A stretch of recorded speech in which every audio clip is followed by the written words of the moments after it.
que no le he dado, pues perdone, vamos, se me oía, ¿no? Hasta ahora bien.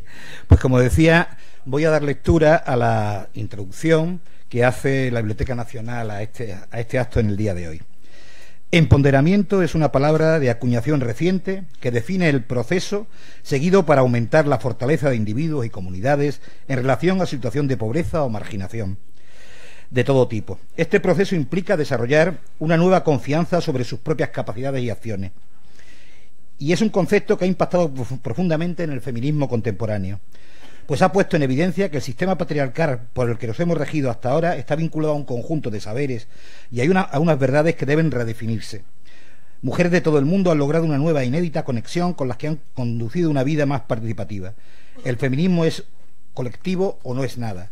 Resume, su antropóloga Almudena Hernando. Y esa es una idea de fuerza, empoderamiento femenino actual, del empoderamiento femenino actual. Su objetivo es simple: erradicar las condiciones de vulnerabilidad, impulsando a las mujeres a poder ser las protagonistas de su propia historia. En el Día de las Escritoras, todos proponemos una selección de autoras en cuyas obras se reflexionó sobre la necesidad del empoderamiento femenino, o lo intuyeron o bien trazaron la semblanza de mujeres fuertes que sin embargo vieron mermadas sus capacidades por culpa de un entorno hostil y machista, empezando por Isabel de Villena, religiosa valenciana del siglo XV y autora de Una prodigiosa vida de Cristo, donde se presta especial atención a las mujeres que lo rodearon, presentándolas de un modo muy distinto al que nos han transmitido, por ejemplo, en la descripción que hace de María Magdalena. No es una prostituta, es una mujer noble, dueña de su fortuna y una magnífica anfitriona. Teresa de Jesús es pionera en su reflexión sobre la fortaleza interior que necesitan las mujeres. Ella piensa en las carmelitas de sus conventos, pero la idea es aplicable a cualquier época, para enfrentarse al mundo, al tiempo que reprende la intromisión de los confesores en cosas que no les incumben y que además no entienden. Gertrudis Gómez de Avellaneda proyecta en Catalina una de las protagonistas de su novela Dos mujeres, su modelo de perfección femenina, con el que la autora se identifica, pero se asegura de dibujar en Carlos al compañero que no tiene reparos en admirar su talento, liderando así la revolución sentimental que defendieron las escritoras románticas. Por su parte, Carolina Coronado, consciente del injusto olvido y desprestigio en que había caído la humanista Luisa Sigea, la reivindicó en su novela La Sigea.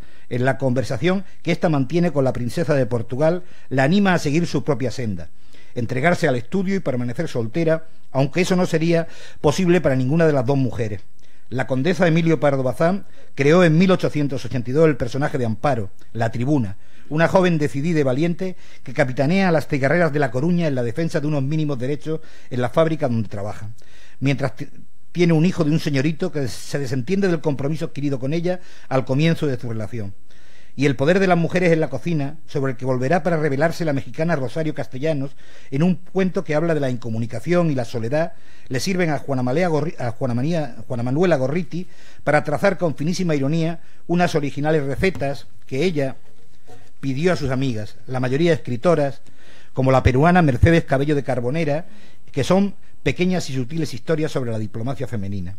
De las muchas mujeres fuertes que ofrece la literatura, Víctor Catalá o Catarina Albert, elegimos a la magnífica marquesa de Artigas, quien descubre el amor a su vejez, lamentando que en su juventud se le amputara el impulso de alargar los brazos para querer a alguien y por tanto poder aprender del amor, amando. Al fin de su vida profesa un verdadero sentimiento amoroso y de agradecimiento hacia Gloria, su fiel sirvienta. Por su parte, la modernista uruguaya Juana de Ibarburu rompía el lenguaje poético con una declaración desafiante incluso con el barquero de la muerte: Caronte, yo seré un escándalo en tu barca, y lo fue. También Elena Fortún, en los años 20, especularía sobre los nuevos modelos de la mujer por los que luchaban ya mujeres de todo el mundo, y siente fascinación por las chicas asexuadas que visten trajes masculinos y se mueven con libertad anunciando una nueva era.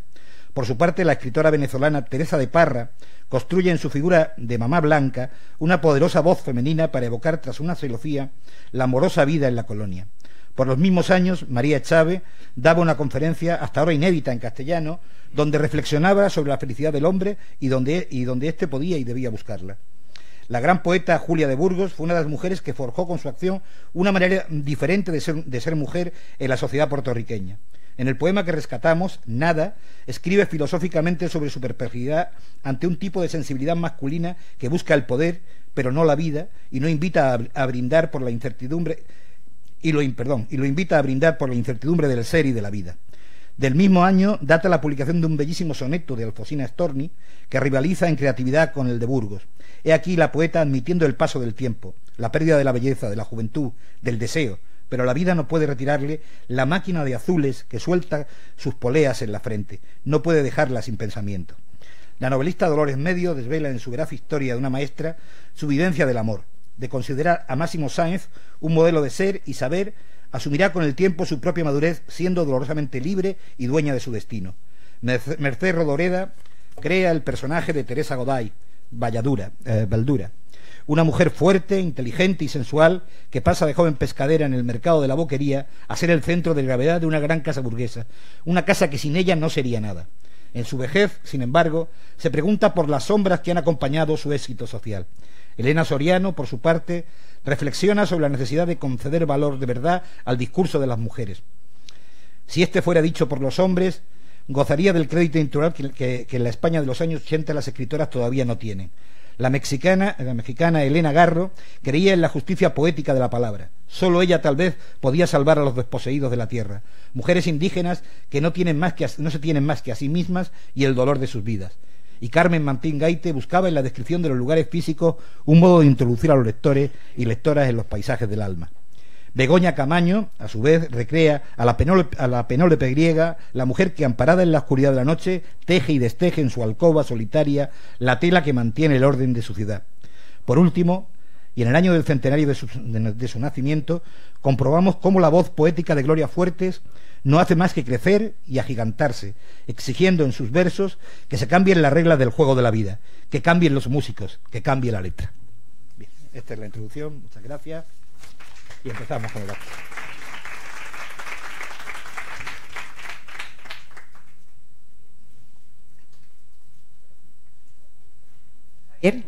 Javier Celaya, Isabel de Villena.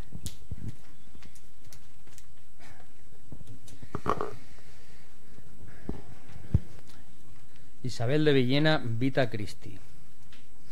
Predicando el Señor en Jerusalén, ocurrió que una gran señora de buena casa, singular en belleza y gracia por encima de las demás mujeres de su estado, huérfana de padre y madre, pues ya habían muerto los dos, dejándole grandes riquezas y abundancia de bienes, aunque tenía un hermano y una hermana, ella era la principal señora y la mayor de los tres. Y viéndose así, tan libre y tan joven, sin nadie que la reprendiera, disponiendo de su voluntad como única ley, seguía sus propios apetitos sensuales, no entendiendo sino de deleites y placeres, de adornos y novedades, y nada le era difícil, pues tenía de qué desprenderse.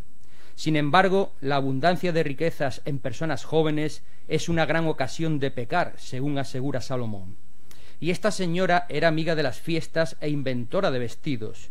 Tenía corte y estrado en su casa donde acudían todas las jóvenes que compartían con ella deleites y placeres, y allí se daban fiestas y convites todos los días. Y como en tales casos la fama de las mujeres no puede perseverar entera, aunque las obras no sean malas, son demostraciones que dan que hablar y sospechar a los murmuradores encargados de juzgar y condenar la vida de tales personas, que antes piensan en dar contento a su voluntad desordenada que en conservar su fama.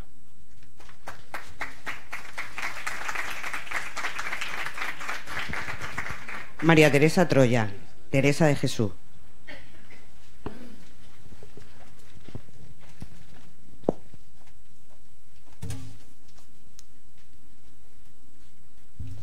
Pensáis, hijas mías, que es menester poco para tratar con el mundo y vivir en el mundo y tratar negocios del mundo y hacerse a la conversación del mundo y ser en lo interior extrañas del mundo y estar como quien está en destierro y, en fin, no ser mujeres sino ángeles.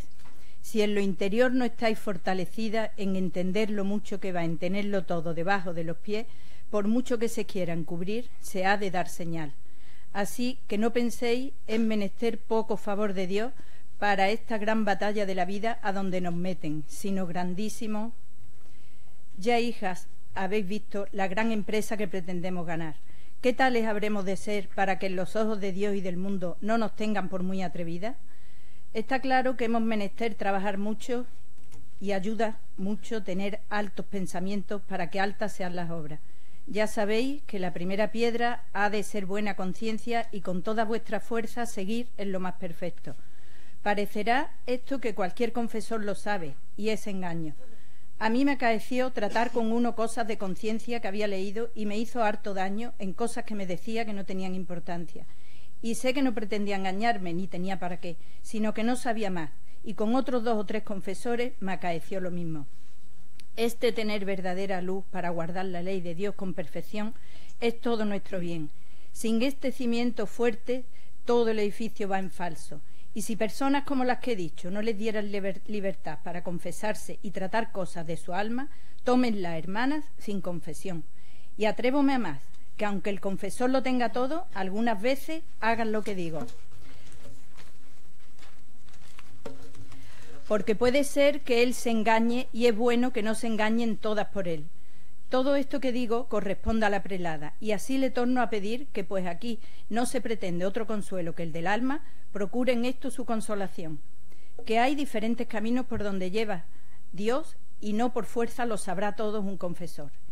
Y así pido por amor del Señor al obispo que fuere que deje a las hermanas esa libertad y que no se la quite, cuando las hermanas sean tales que tengan letra y la bondad que se requiere en un sitio tan chico como este.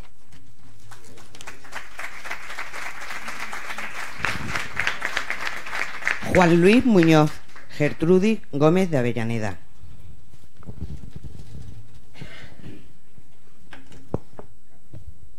Dos mujeres. Carlos, que se hallaba siempre presente en las lecturas y conversaciones de las dos amigas, admiraba cada día más el universal talento de Catalina, su vasta erudición. Como él, ella poseía también varios idiomas, podía valorar todo el mérito que encerraban aquellas bellas e improvisadas traducciones que solía hacer de los poetas extranjeros, sin dar a ese trabajo difícil y arduo la menor importancia. No menos le encantaba oírla recitar los más bellos versos de los grandes poetas franceses y españoles con exquisita sensibilidad y comprensión. Y cuando discutía con ella sobre el mérito de unos y otros, sorprendíase siempre de la rapidez de su análisis y de la justicia y exactitud de sus decisiones. Reunía a la condesa a la ardiente y poética imaginación de toda la sagacidad y finura. Analizaba como filósofo y como poeta. Tenía en sus pensamientos el vigor y la independencia de un hombre y expresábalos con todo el encanto de la fantasía de una mujer y aún con un poco de su amable versatilidad. Estaba, en fin, cada día más cautivado por la amenidad del trato de la condesa y formaba un juicio más ventajoso de su corazón a medida que quería conocerla mejor. No salía apenas de casa de Elvira, levantábase temprano y esperaba con vivísima impaciencia a Catalina. Cada coche hacía palpitar su corazón. Y cuando por fin se presentaba la condesa, Carlos se admiraba de la alegría que su sola vista le causaba. Junto a ella hallábase ebrio en cierto modo. Junto a ella solo podía admirarla, aplaudirla, gozar ávidamente de los momentos de dicha que su talento y su dulzura le proporcionaban, y felicitarse a sí mismo de poseer la amistad de una mujer tan distinguida y amable. Pero en el momento en que se marchaba Catalina, se encontraba agitado y descontento. No podía pensar en ella sin una especie de dolorosa desconfianza. Temía examinar aquella misma felicidad que gozaba junto a ella y, aunque impaciente por volver a verla, sentía una especie de zozobra que se aumentaba a medida que el momento en que debía llegar se aproximaba. Sin embargo, no se le había pasado por el pensamiento a la esposa de Luisa la más leve sospecha de estar enamorado. El sentimiento que le inspiraba a la condesa no era ni podía ser amor. Así por lo menos lo creía Carlos. Por lo que hace a Catalina, sorprendíase muchas veces junto a él embebida en contemplar sus grandes ojos negros de mirada ardiente y su frente tan noble como la de la Dame de Milton. Cuando él hablaba, ella contenía su respiración y lo oía con un interés que no procuraba ocultar. Su talento y su timidez, y su orgullo, su ignorancia de la vida y del mundo, y su perfecto conocimiento de sus deberes, la natural bondad de su corazón y la severidad de sus principios. En fin, el encanto nunca agotado que ella encontraba en estudiar aquella alma activa y aquella cabeza meridional, todavía jóvenes y poderosas, siempre empero dominadas por una enérgica voluntad. Cada día se hallaba más preocupada. A cada momento pasado junto a él aumentaba la impresión vivísima y profunda que causaba en su corazón. Montserrat Taboada. Carolina Coronado.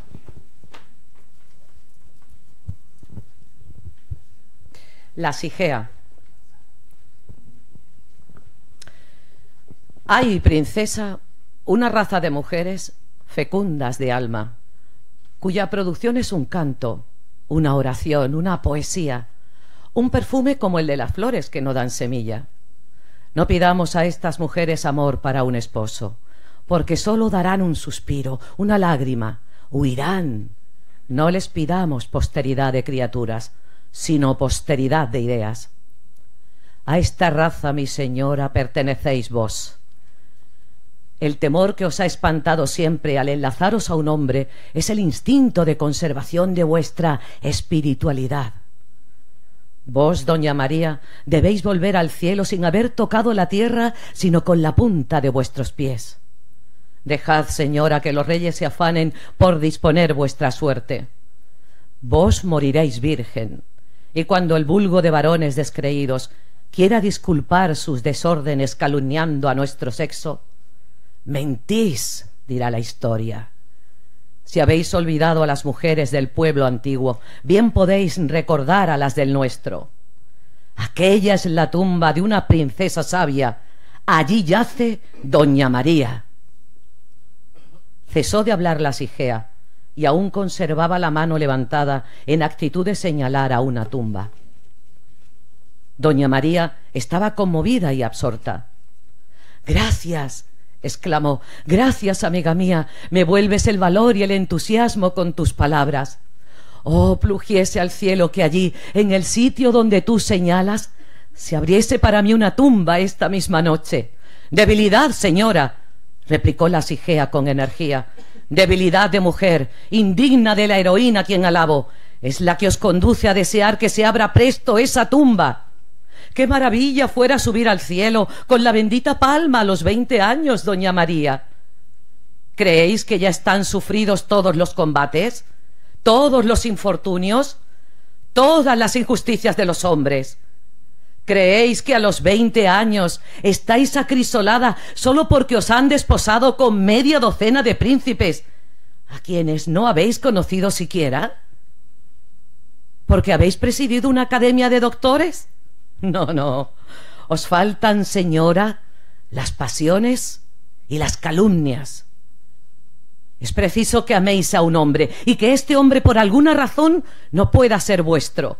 Que luche vuestro espíritu con vuestro corazón, vuestros deseos con vuestro deber.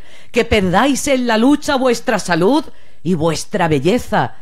Que tras largas horas de terribles insomnios, de lágrimas ardientes, de dolorosos gemidos, triunféis al fin de vos misma. Y que después de este sacrificio, cuando vayáis a cantar el himno de victoria, os calumnien los hombres. Exclamó doña María estremeciéndose. ¡Ay! Yo nunca tendría fuerzas para sufrir tanto. Sí, señora, la tendréis.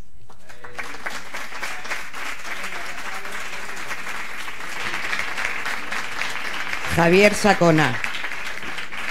Mercedes Cabello. Has puesto el listón muy alto, ¿eh? Yo voy a leer un texto de Mercedes Cabello sobre esa diplomacia femenina a la que hacía referencia antes José Antonio en la introducción. Se llama Para cocina ecléctica. Con el encanto misterioso que según antiguas crónicas encierra esta sencilla confección, dice que Madame Escarron, después marquesa de Maintenon, curó a su marido de la embriaguez. El paralítico, para distraerse en su inmovilidad, dio en beber y diariamente se embriagaba. Maldita la gracia que hacía esto a una dama tan acicalada como ella. Pero ¿qué hacer? Necesario era contemporizar con aquella naturaleza humana en el pobre infirme que a ratos se aburría, mas ¿para cuándo la astucia diplomática de la mujer ha servido sino para estos casos supremos? Madame Escarron sabía cuánto gustaba a su marido la sangría helada y queriendo darse cuenta de que era bien servido, la confeccionaba ella misma. De repente, Escarron vi llegar en una calurosa jornada de julio la hora de mediodía sin la refrescante copa. La esposa llegó y se sentó a su lado, pero con las manos vacías. Escarron la miró consternado, creyendo que algo de extraordinario había sucedido. Nada, Su mujer tenía un aire plácido y sereno, y el paralítico se atrevió a más y preguntó por su refresco. Ah, querido, anoche en casa de Ninón oí una conversación entre dos científicos que fue providencial. Dicen que la combinación del vino con el agua, hielo, azúcar, limón, canela y nuez moscada forma un todo tan extraño que al beberse se torna despótico y celoso de toda asimilación, destruyendo al recipiente que lo recibe. Pensad, querido, cuántos combates había de comenzar a torturarlo antes de su final destrucción si yo no acudo a impedirlo. A partir de hoy destierro a este enfadoso déspota que busca vuestro mal para dejar libre paso y tranquila residencia a otros amables huéspedes que vienen a alegraros. ¿Fue su propia experiencia o la de Messier de Laclos la que había enseñado a esta mojigata que el hombre es un espíritu de contradicción? ¿Quién sabe?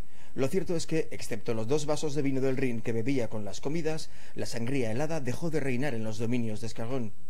Pero, por si os interesa, ahí va la receta. Se corta muy delgada la piel de 6 limones maduros y se ponen en infusión por 2 horas, con 3 vasos de agua, trozos de buena canela y el azúcar suficiente para endulzar. Se cuela todo por un tamiz, se baten 2 claras de huevo y se mezclan con un polvo de nuez moscada. Se vierte sobre todo esto una botella de buen vino y se hiela. Yo, de ser Madame Escagón, habría atenuado su rigor y en invierno hubiera servido la sangría en la ponchera, dándole en el fuego un hervor y convertido en un exquisito ponche sobre bandeja de plata y en copa de medio litro, la habría llevado a mi pobre paralítico para calentar sus enfriados huesos.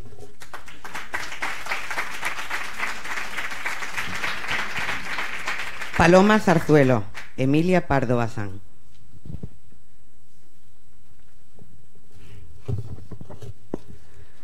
La tribuna. Quedóse en medio de zaguán la insigne tribuna, sola, rezagada, vencida, llena de cólera tan vergonzosa dispersión de sus ejércitos, para mostrar que ella no temía ni se fugaba. Fue saliendo a pasos lentos y llegó al patio en ocasión que la guardia, aprovechándose de la ventaja fácilmente adquirida, expulsaba a las últimas revolucionarias sin mostrar gran enojo. Por galantería, el soldado del fusil administró a Amparo un blando culetazo, diciéndole: «Ea, afuera». La tribuna se volvió, miróle con regia dignidad ofendida, y sacando el pito, silbó al soldado. Después cruzó la puerta que se le cerró en las mismas espaldas, con gran estrépito de gonces y cerrojos. Al verse fuera ya, miró asombrada en torno suyo y halló que una gran multitud rodeaba el edificio por todos lados. No sólo las que estaban dentro, sino otras muchas que habían ido llegando, formando un cordón amenazador en torno de los viejos muros de la granera. La tribuna, viendo y oyendo que sus dispersas huestes se rehacían, comenzó a animarlas y a exhortarlas, a fin de que no sufriesen otra vez tan humillante derrota. Ya las que habían sido arrojadas por los soldados, al contacto de la resuelta muchedumbre, recobraron los ánimos decaídos y enseñaban el puño a la muralla, profiriendo invectivas. Hicieron ruidosa ovación a su capitana, que empezó a recorrer las filas calentando a las que aún tenían recelo o no estaban dispuestas a gritar, y eligiendo 2 o 3 de las más animosas, les mandó que arrancasen una de las desiguales y vacilantes piedras de la calzada, que se movían como dientes de viejos sus alveolos, y alzándola lo mejor posible, la condujesen ante la puerta que les acababan de cerrar en sus mismas narices. Brotó de entre los espectadores un clamoreo al ver ejecutar esta operación continua y rapidez, y oí retemblar las hojas de la puerta cuando la lápida cayó contra el quicio. «Hacen barricadas», exclamó una cigarrera que recordaba los tiempos de la milicia nacional. «Barricadas, barricadas», exclamaba una maestra. «Nos va a costar caro todo este barullo». El propósito de las empedradoras no era ciertamente hacer barricadas, sino otra cosa más sencilla, o bien echar abajo la puerta a puros cantazos, o bien elevar delante un montón de piedras por el cual se pudiese practicar el escalamiento. En su previsión estratégica olvidaban que del otro lado, al extremo del Callejón del Sol, existía un portillo, un lado débil, sobre el cual debería cargar el empuje del ataque. No estaba la generala en jefe para tales cálculos. Cegada por la rabia, Amparo no pensaba sino en atravesar otra vez la misma puerta por donde la habían expulsado. ¡Oh, rubor! 4 soldados y un cabo. Así es que, arrancada ya, casi con las uñas, la primera baldosa, se procedió a desencajar la segunda. Ricardo Espíritu, Caterina Albert, Víctor Catalá.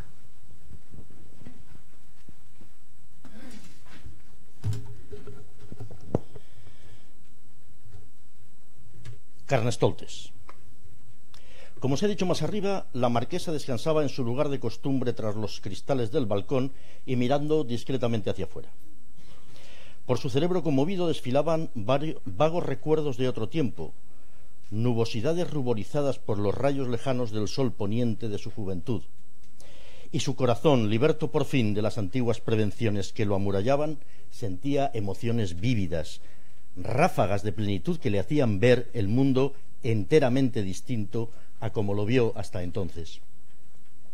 Ella, la señora marquesa de Artigues, no se sentía ya la mujer que había creído ser siempre, y aquel desmoronamiento de una personalidad que hasta entonces se pensaba fuerte y definitiva, en lugar de causarle el dolor que le causaban otras muchas decepciones, de menguar su vida, como si se la menguaban todas las demás, le proporcionaba un goce y una fortaleza de alma desconocidos.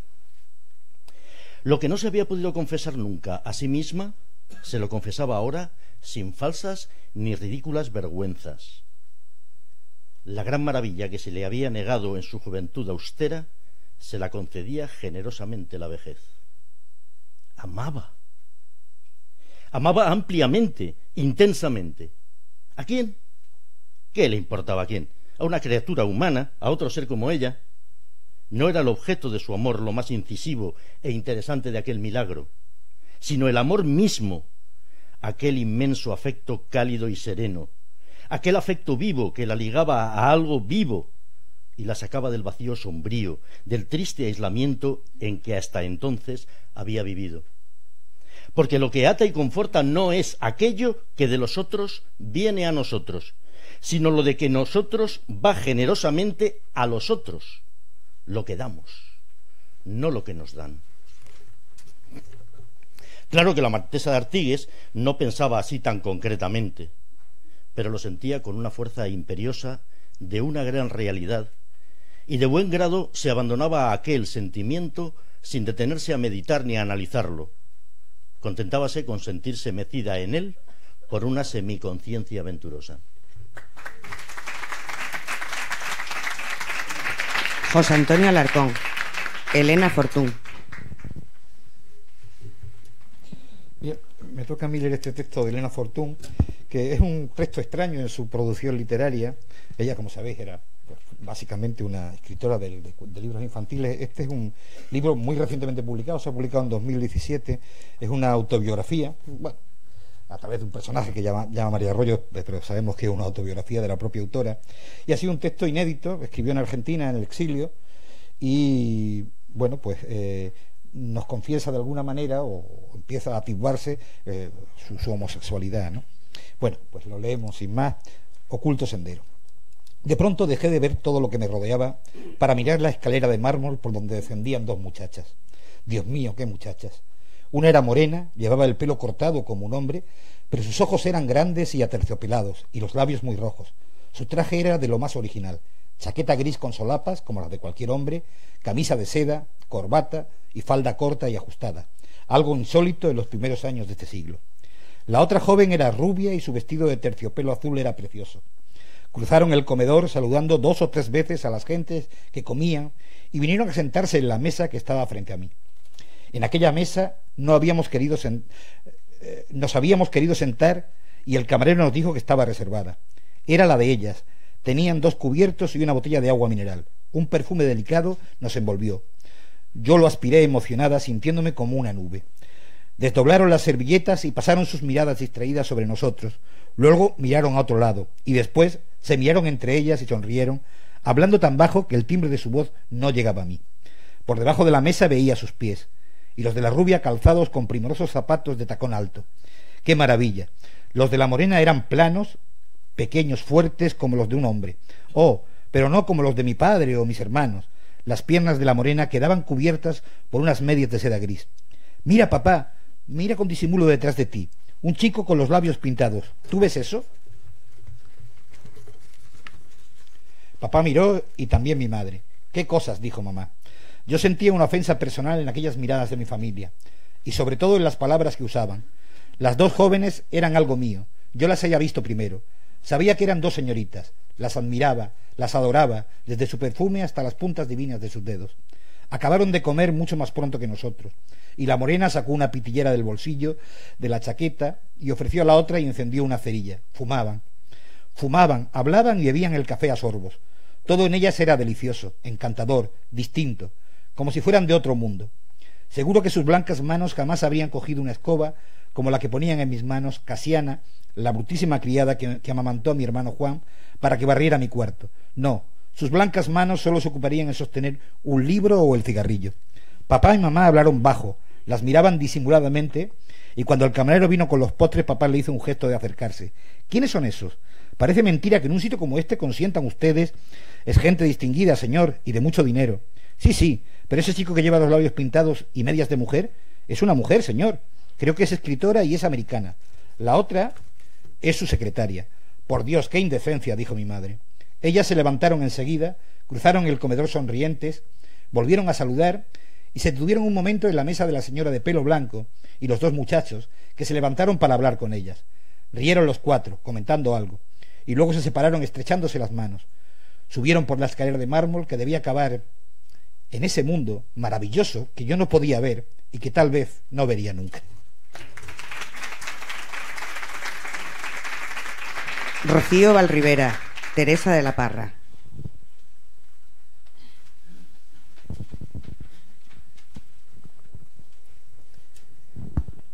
Las memorias de Mamá Blanca.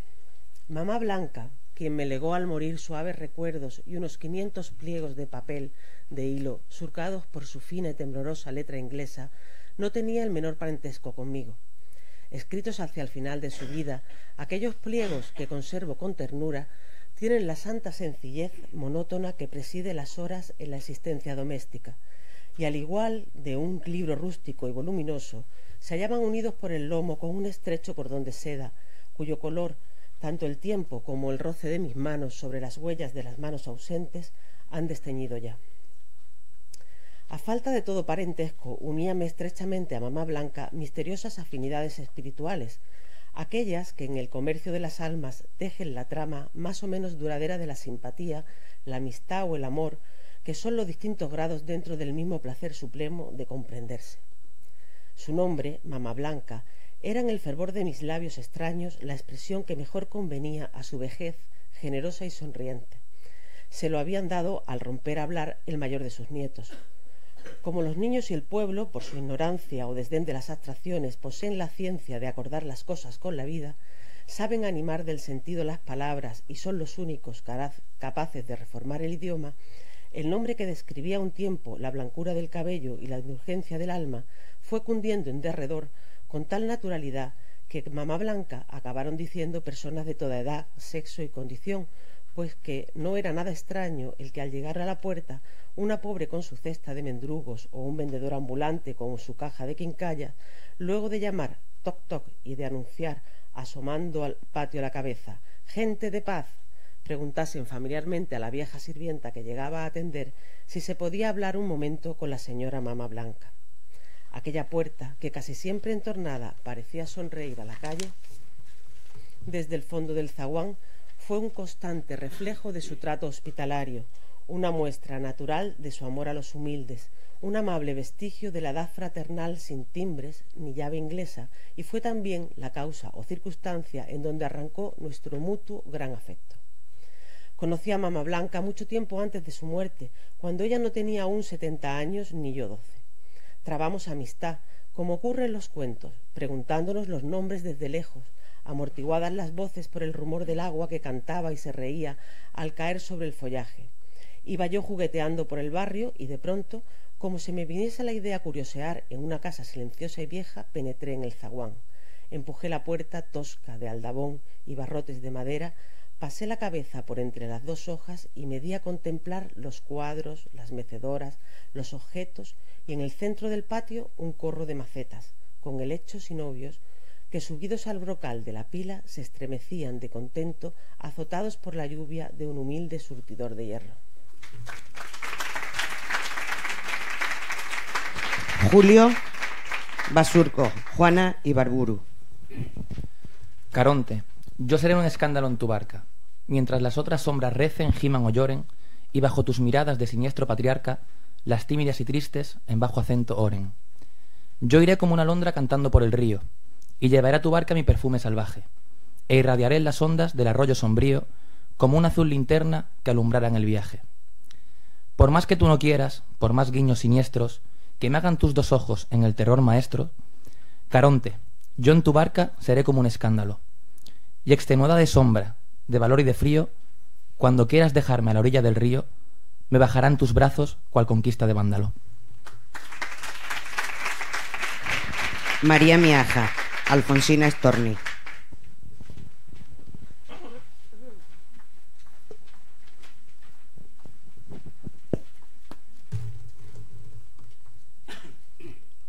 La sirena en mascarilla y trébol. Llévate el torbellino de las horas y el cobalto del cielo y el ropaje de mi árbol de septiembre y la mirada del que habría soles en el pecho. Apágame las rosas de la cara y espántame la risa de los labios y mezquíname el pan entre los dientes, vida, y el ramo de mis versos niega. Mas déjame la máquina de azules que suelta sus poleas en la frente y un pensamiento vivo entre las ruinas. Lo haré en tal como si irán en campo de mutilados, y las rotas nubes por él se harán al cielo. Velan alto. Hortensia Fontes, María Chávez.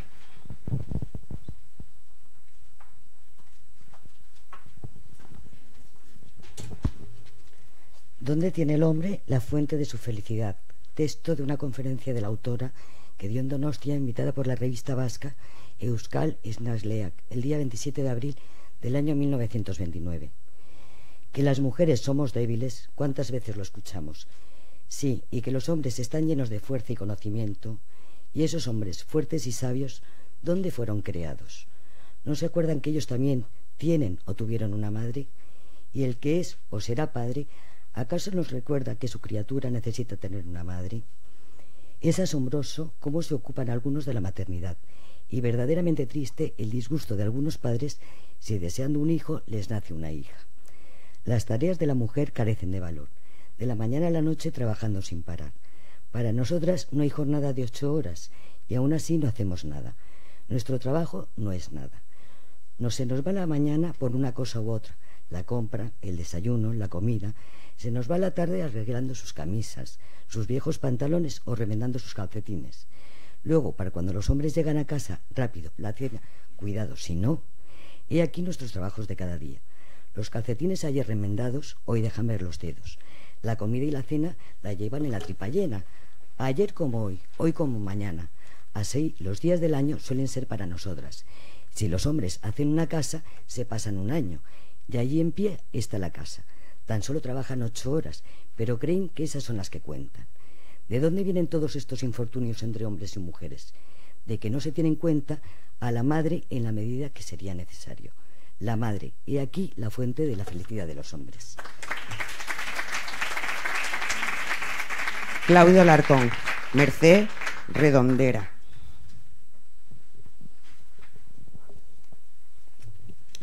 Una mañana, espejo roto.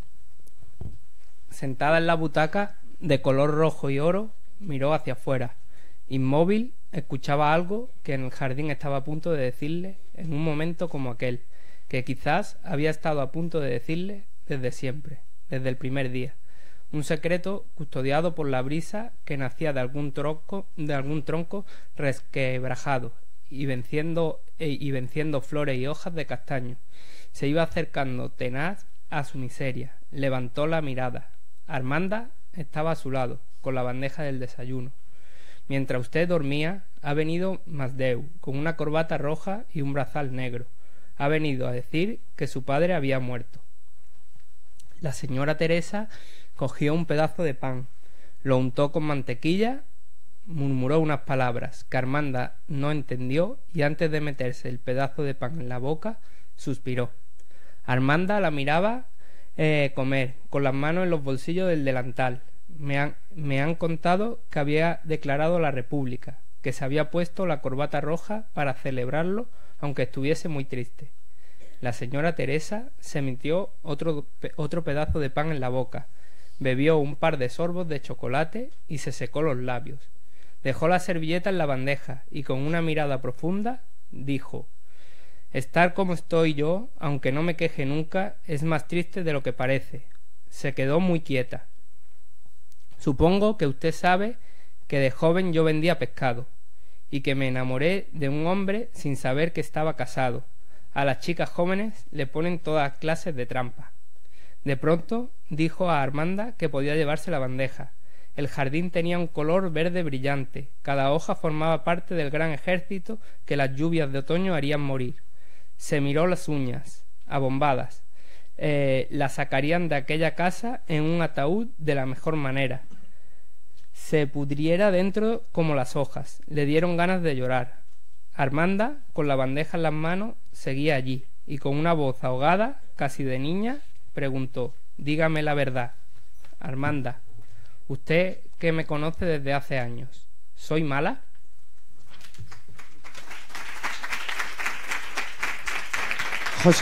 José Luis Ruiz, Dolores Medio.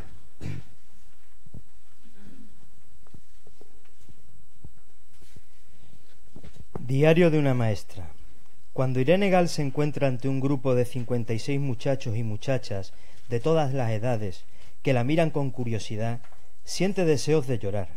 Para tranquilizarse, le bastaría observar que, de los 56 muchachos que la miran, a los que ella atribuye curiosidad e impaciencia, como recordando sus tiempos de estudiante y midiéndoles por su rasero, sólo 3 o 4 esperan que les diga algo, que les trace un plan de trabajo, en fin, que les ordene ponerse a la tarea. Los demás la miran con mirada estúpida e inconsciente, sólo porque es la maestra, porque está aquí sobre la plataforma, porque las clases han empezado y los padres le han obligado a asistir a ella, porque el alcalde ha puesto un bando en el ayuntamiento hablando de multas y de sanciones a los padres que olviden esta obligación. Bien, por esto y sólo por esto están en la escuela, por esto la miran. En cuanto a ella, Irene Gal mira desconcertada a los muchachos. Sí, ella es la maestra, ya lo sabe, ella va a dirigir en adelante su educación. Pero el caso es que ese adelante empieza en este momento.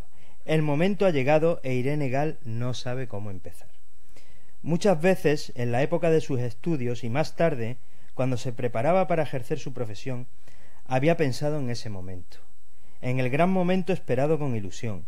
Había preparado planes, hecho proyectos, todo, naturalmente, un poco en el aire, sin saber dónde ni cuándo iban a realizarse, sin conocer el material que iba a confiársele. Pero todo llega, y ahora, al enfrentarse con la realidad, como si la tomara por sorpresa, sus fuerzas se paralizan, sus energías desaparecen, se le olvidan sus proyectos, no se le ocurre ni lo más elemental, como si una mano con una esponja húmeda hubiera borrado de una pizarra todo lo escrito sobre ella. La comparación es exacta. También siente la sensación angustiosa de quien se ha pasado meses, quizá años, hinchando un globo y éste se le deshinchara de repente. Irene Gal está desinflada, impotente para la acción ahora que necesita toda su energía para empezar su tarea. Piensa solo en Máximo Sainz, en la intimidad que la convivencia durante el verano estableció entre ellos. Recuerda su despedida en la estación del norte, cuando él le dijo: «No estaremos mucho tiempo separados, Irene, irás a Madrid. Prepara tu ingreso en la facultad. Conseguiré para ti una beca. En el peor de los casos, nadie puede negarte una sustitución para ampliar estudios. Pronto nos reuniremos». Y después, ya en el tren, al abrazarla, no sabría prescindir de mi tortuguita. Irene Gal siente deseos de llorar al recordar la escena. Ella, fuerte, acostumbrada desde niña a resolver sola sus problemas, que se había confiado a Máximo Sainz. Se había entregado por completo a él. Había hecho de su amor, de su amistad, una almohada sobre la que podía dormir tranquila. La realidad la despertó al entregarle su título de maestra de la Estrada, obligándola a ocupar su puesto. No se puede trabajar años y años para echarlo todo a rodar por una impaciencia. María Jesús Fuente, Julia de Burgos.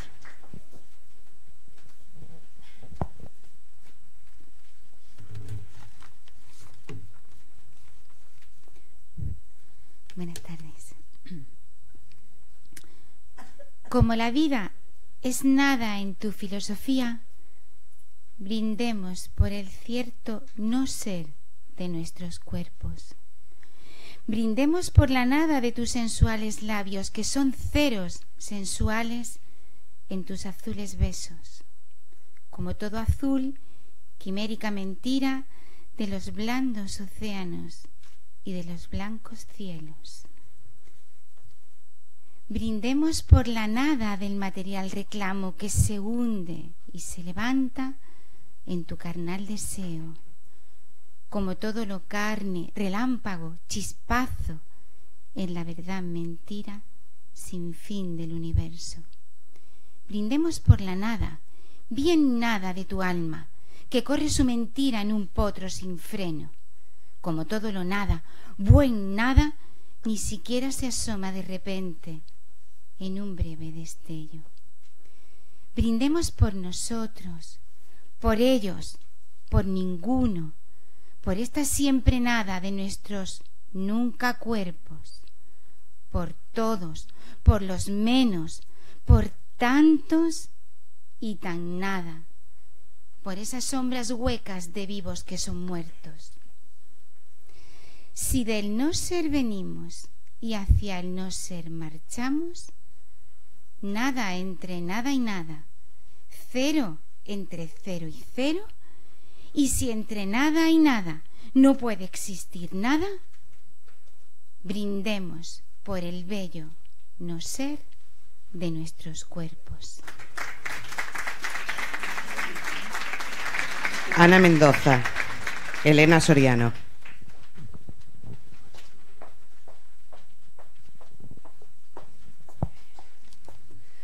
Buenas tardes. La conquista más difícil. En este país, ante un posible valor femenino de la ciencia, las artes, las letras, la política, casi nunca se observa una predisposición favorable, la apertura franca, la confianza plena y en modo alguno el reconocimiento fervoroso.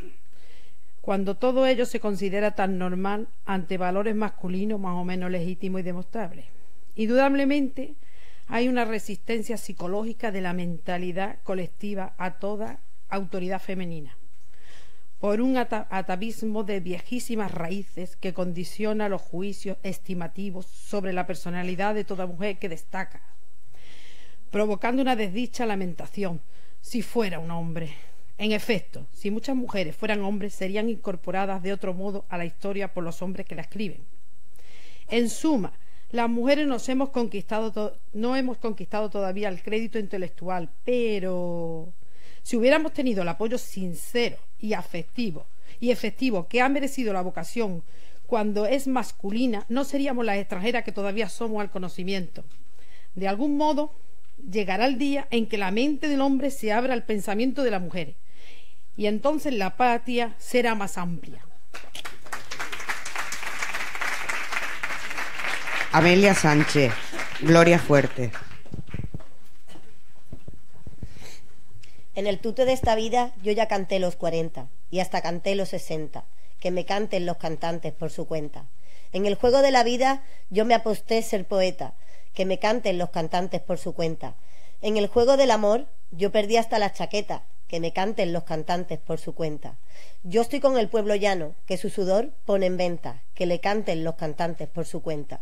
Los cantantes, que cambien el ritmo, que cambien la letra, que recordar no es volver a vivir, que recordar es volver a morir, que cambie el cantante.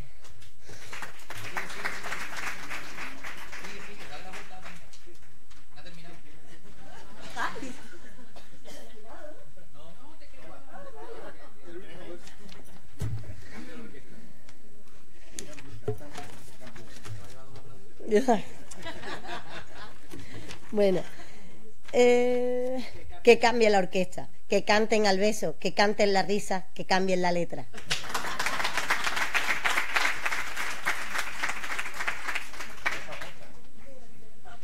José Ramos.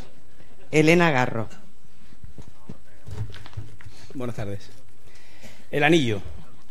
Mi hija se fue y yo me quedé esperando su vuelta sentada en el patio de mi casa. En la espera me puse a mirar cómo el patio estaba roto y lleno de polvo. Ser pobre señor es irse quebrando como cualquier ladrillo muy pisado. Así somos los pobres. Ni quien nos mire y todos se pasan por encima. Ya usted mismo lo vio, señor, cuando mataron a mi hijito, el mayor, para quitarnos las tierras. ¿Qué pasó? Que el asesino Lagorreta se hizo un palacio sobre mi terreno y ahora tiene su reclinatorio de seda blanca en la iglesia del pueblo, y los domingos cuando vienen desde México la llena con sus pistoleros y sus familiares. Y nosotros, los descalzos, mejor no entramos para no ver tanto desacato. Y de sufrir tanta injusticia se nos juntan los años y nos barren el gusto y la alegría, y se queda uno como un montón de tierra antes de que la tierra nos cobije. En esos pensamientos andaba yo, sentada en el patio de mi casa ese 7 de mayo. Mírate, Camila, bien fregada, mira a tus hijos. ¿Qué van a durar? Nada. Antes de que lo sepan estarán aquí, sentados, si es que no están muertos como mi difuntito asesinado, con la cabeza ardida por la pobreza y los años colgándoles como piedra, contando los días en que no pasaron hambre. Y me fui, señor, a caminar mi vida, y vi que todos los caminos estaban llenos con la huella de mis pies. Cuánto se camina, cuánto se rodea, y todo para nada o para encontrar una mañana a su hijito tirado en la milpa con la cabeza rota por las mauseres y la sangre saliéndole por la boca. No lloré, señor. Si el pobre empezara a llorar, sus lágrimas ahogarían al mundo, porque motivo para llanto son todos los días. Ya me dará Dios lugar para llorar, me estaba yo diciendo, cuando me vi que estaba en el corredor de mi casa esperando la vuelta de mi hijita Severiana. La lumbre estaba apagada y los perros estaban ladrando como ladran en la noche, cuando las piedras cambian de lugar. Recordé que mis hijos se habían ido con su papá a la peregrinación del Día de la Cruz en Guerrero y Severiana había ido al Capricho. ¿Dónde fue mi hija que no ha vuelto? Miré el cielo y vi cómo las estrellas iban a la carrera. Bajé los ojos y me hallé con los de Severiana, que me miraban triste desde un pilar. Aquí tiene su refresco, me dijo con una voz en la que acaban de sembrar la desdicha. Me alcanzó la botella de refresco y fue entonces cuando vi que en su mano estaba hinchada y que el anillo no lo llevaba. ¿Dónde está tu anillo, hija? Acuéstese, madre. Se tendió en su camita con los ojos abiertos. Yo me tendí junto a ella. La noche pasó larga y mi hijita no volvió a usar la palabra en muchos días. Trinidad de la Cruz, Rosario Castellanos.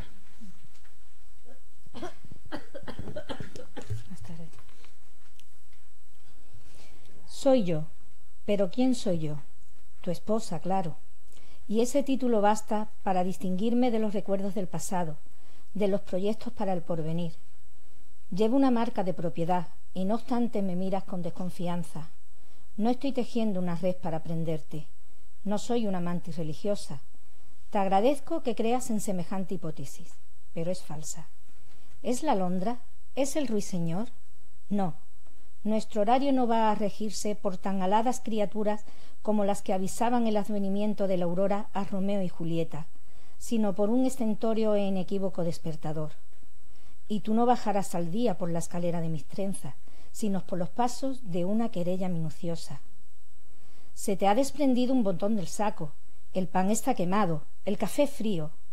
Yo rumiaré, en silencio, mi rencor. Se me atribuyen las responsabilidades y las tareas de una criada para todo. He de mantener la casa impecable, la ropa lista, el ritmo de la alimentación infalible, pero no se me paga ningún sueldo. No se me concede un día libre a la semana. No puedo cambiar de amo. Debo, por otra parte, contribuir al sostenimiento del hogar y he de desempeñar con eficacia un trabajo en el que el jefe exige, los compañeros conspiran y los subordinados odian.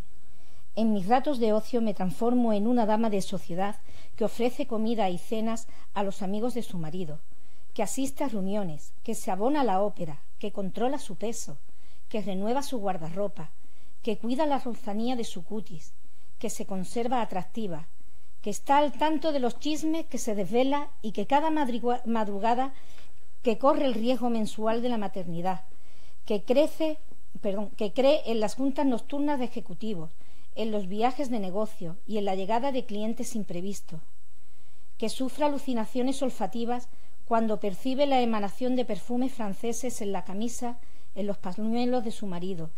En sus noches solitarias se niega a pensar por qué o para qué tantos afanes y se prepara una bebida bien cargada y lee una novela policíaca con ese ánimo frágil de todos los convalecientes. ¿No sería oportuno prender la estufa? Una lumbre muy baja para que se vaya calentando poco a poco el asador, que previamente ha de untarse con un poco de grasa para que la carne no se pegue. Dice la receta. Eso se me ocurre hasta a mí.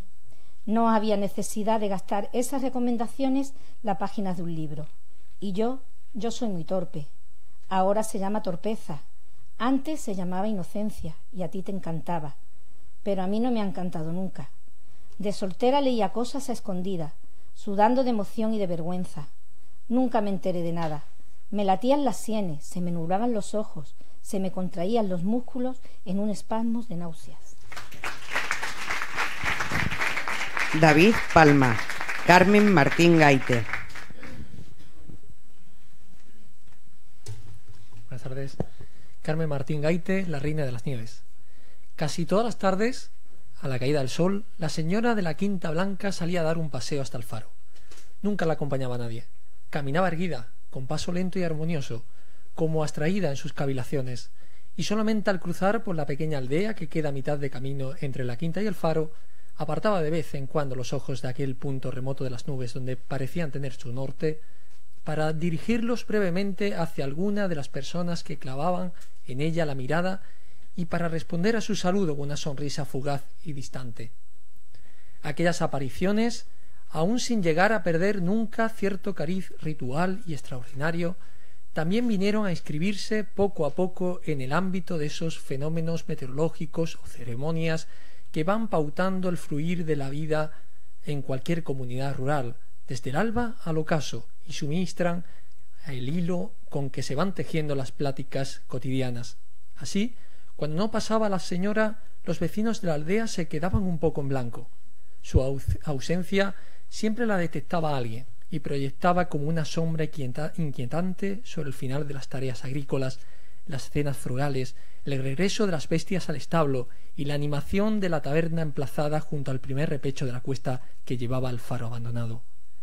Esta taberna era al mismo tiempo tienda de embutidos, herramientas, loza, velas y tabaco, así que detrás del mostrador de madera donde se despachaban estos artículos también se preparaba el café, se partía el queso y se servía las bebidas que consumían los clientes habituales, numerosos al anochecer.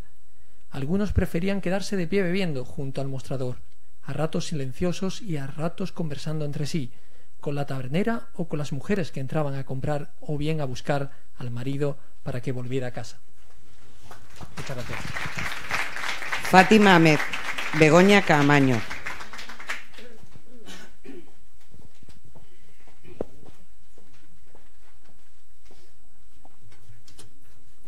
Buenas tardes.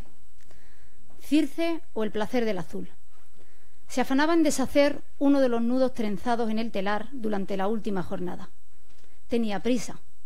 El malva que teñía el cielo anunciaba el albor y el inicio de un nuevo día de mentiras y de huidas. Absorta en la labor de destrucción de lo creado, paradójicamente pensó en la labor de creación de su libertad. Apenas advirtió las voces que llegaban desde la playa y que tenían una intensidad desacostumbrada. Serán los primeros barcos de pescadores que regresan a tierra, dijo para sí. El mar ha debido serles propicio esta madrugada y sus familias los reciben con alegría. El bullicio fue creciendo y acercándose hasta los muros de la casa. Por muy buena que fuese la pesca, el alboroto era excesivo. Tan excesivo como incomprensible era también su proximidad a la morada regia. Solo un suceso excepcional podía justificar aquel extraño comportamiento. Ulises, pensó de repente la reina, y el pensamiento se le aferró al corazón. Dejó el trabajo y se aproximó a la ventana de la estancia que miraba al mar. Eran, sí, los pescadores los que avanzaban a la cabeza de lo que ya parecía haberse convertido en una marcha procesional. Pero con ellos marchaban también los campesinos y los pastores que se habían ido sumando a la espontánea manifestación, arrastrados, sin duda, por la alegría contagiosa de quien se sentía portador de las buenas noticias tan largamente aguardadas en la isla. Ulises. El nombre volvió a golpear con fuerza en su cabeza mientras escudriñaba las azules aguas del Jónico en busca de algún indicio que pudiese corroborar el retorno del señor de Ítaca. Señora, la voz emocionada de Euriclea la hizo volverse. La fiel esclava de Laertes, la nodriza de Ulises y ahora también de su hijo Telémaco, había entrado en el cuarto sofocada por la emoción. Señora, repitió, los pescadores afirman ser portadores de extrañas noticias que tan solo os competen a vos y que tan solo a vos transmitirán. Mi señora Anticlea os ruega que bajéis a recibirlos y poder saber nosotras al fin si lo que tiene que deciros es aquello que ansiamos oír. Penélope hizo un leve asentimiento a la sierva. Sus ojos recorrieron tranquilamente la estancia en que tantas horas había pasado voluntariamente recluida desde la partida del amo de las tierras.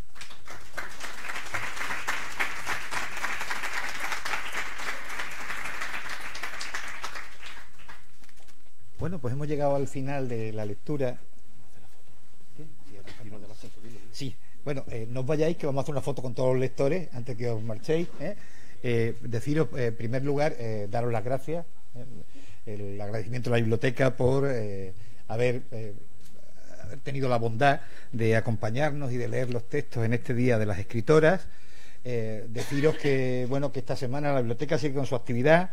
Mañana tendremos una magnífica conferencia sobre los fondos marinos de Ceuta y el jueves, no os lo perdáis porque no vamos a tener muchas más ocasiones en la vida. Tenemos aquí a nuestro principal arabista, a Pedro Martínez Montávez, que el miércoles estará en Tetuán y el jueves en Ceuta presentando su última obra. Don Pedro tiene ya 84 años, tiene la cabeza perfectamente, acaba de presentar el libro en Madrid, lo acabo de ver por internet y está estupendo, pero no vamos a tener muchas más ocasiones de ver a Pedro Martínez Montávez y yo os lo transmito porque va a ser una ocasión única, ver, como digo, a nuestro principal arabista vivo en esta biblioteca y poder escucharle, ¿no? Y bueno, pues deciros un poco, en eso estamos, os seguiremos anunciando nuevas actividades y como digo, muchas gracias y nos hacemos la foto.